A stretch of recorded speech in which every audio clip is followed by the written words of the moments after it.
জয় বাবা বিশ্বনাথ, হর হর মহাদেব। এবছর আমি বুঝতে পেরেছি এই গাছ আর এই গাছে যে ফুল হয়, সেই ফুল যে বাবার পুজোয় লাগে, সেই ফুল কিন্তু সবসময় বাজারে পাওয়া যায় না। হ্যাঁ, ঠিকই ধরেছেন, এই গাছটি হচ্ছে ধুতরো ফুল গাছ। আমি একটি কাজে একবার সুন্দরবনের একেবারে ধারে আমি যাই, সেখানে দেখি বেশ বড় বড় ধুতরো ফুল ফুটে আছে এবং বেশ কিছু ফলও তাতে হয়ে রয়েছে।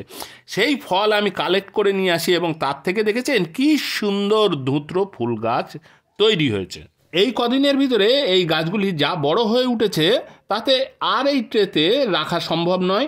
এর থেকে বেশ কিছু গাছ আজ আমি তুলে বসাবো। এর জন্য তেমন মাটির যে বিশেষ কারুকার্য করার দরকার তা কিন্তু নয়, তার মানে মোটামুটি ভালো মাটি হলেই হবে।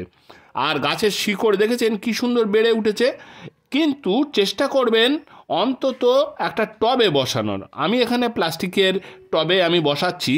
বাবার পুজোয় যে সমস্ত ফুল লাগে তার ভিতরে এই ধুতরো ফুল কিন্তু আদর্শ। মোটামুটি ভালো মানের মাটি হলেই হবে।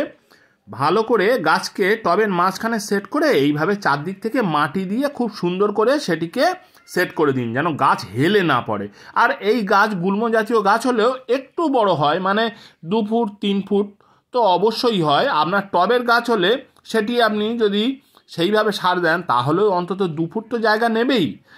আর ভালো করে মাটি সেট করার পরে উপর থেকে আপনি ভালো করে জল দিয়ে ভিজিয়ে 2-1 দিন একটু ছায়া জায়গায় রেখে দিন। আর যেহেতু শিকড় ভালো করে গ্রো করে গেছে, সেহেতু আপনি সহজেই গাছ সেট হওয়ার পরে সহজেই এইভাবে রোদ্রে বার করে দিন, তাহলেই হবে। ভিডিওটি ভালো লাগলে অবশ্যই একটি লাইক দিন, আর আমার চ্যানেলে নতুন হয়ে থাকলে অবশ্যই আমার চ্যানেলকে সাবস্ক্রাইব করে বেল বাটনকে অলে সেট করে দিন। তবে দেখা হচ্ছে অন্য একটি ভিডিওতে, ততক্ষণ পর্যন্ত টাটা।